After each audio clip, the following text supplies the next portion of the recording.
Ce soir on quitte les petits larcins. On monte au sommet de l'horreur officielle, là où les juges écrivent en marge crime énorme, en lettres si grosses qu'on entend presque le bourreau s'échauffer les poignets. On ouvre le casier des monstres du Moyen-Âge. Dans les livres de droit, tout en haut du tas, meurtre, incendie volontaire, viol, enlèvement, avortement criminel, coup sur la femme enceinte et l'enfant qu'elle porte.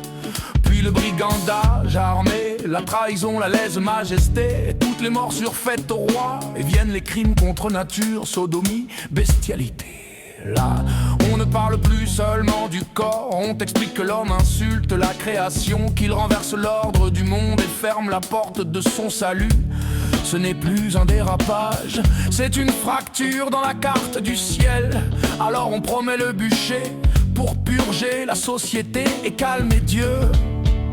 Crime énorme, énorme pour qui? Pour la victime, pour le roi, pour l'hostie. Quand ce mot tombe sur le parchemin, la question n'est plus quelle peine, mais comment on t'efface du chemin. Crime énorme, sommet du tableau, là où les juges prient en serrant le marteau. Si ton nom entre dans cette case, ta vie ne tient plus qu'à la grâce. Mais la liste ne suffit pas, on veut fouiller l'intention comme une plaie. Les coutumiers parlent de préméditation, de volonté de nuire, de crimes commis sciemment et malicieusement. On cherche si tu as vraiment voulu le mal ou si tu as juste été idiot au mauvais moment. Plus on insiste sur la malice, plus on peut hausser le ton. Du délit sale au crime énorme, du coup de sang à la corde au cou. On ne juge plus seulement ce que tu as fait, on juge ce que tu étais censé penser au moment où le couteau est entré.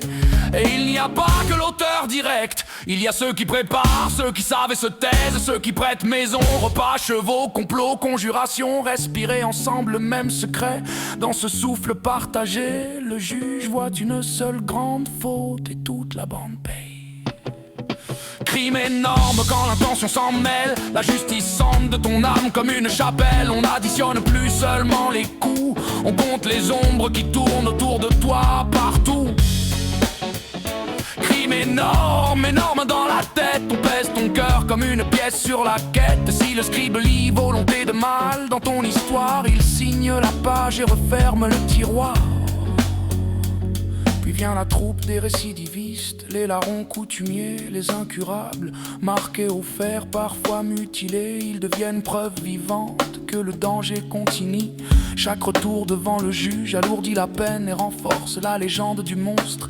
Les chroniques s'en emparent, décrivent les visages tordus, la haine qui déborde, la trahison de l'ami, du parent. Ce n'est plus seulement un cas, c'est un conte d'avertissement pour tout le pays tremblant. Tu crois que c'est loin tout ça? Regarde nos écrans. On dit plus crime énorme, on dit abject, monstrueux, terroriste. On ressort toujours un dossier exceptionnel pour voter la loi d'après, élargir un peu la cage, resserrer un peu plus la laisse, même mécanique. Un fait vraiment atroce, une émotion énorme et derrière des règles qui débordent leur cadre ordinaire. Le Moyen-Âge maniait le glaive et nous la procédure, mais dans les deux cas, on se sert des pires histoires pour verrouiller le reste. Voilà, mes ronchons, voilà ce que cache ce joli mot de juriste. Crime énorme, une poignée d'horreur bien réelle et tout autour un halo de peur, de morale, de pouvoir. La semaine prochaine, on laissera les généralités pour un cas précis, un nom, un visage, un destin broyé sous cette étiquette. En attendant, méfie-toi de chaque fois qu'on t'annonce un crime hors norme. Ce n'est jamais seulement l'accusé qui va passer à la question, c'est toujours un peu ta liberté qui prend cher dans l'addition. Le Gaulois ronchon te salue et referme pour ce soir le registre des crimes énormes.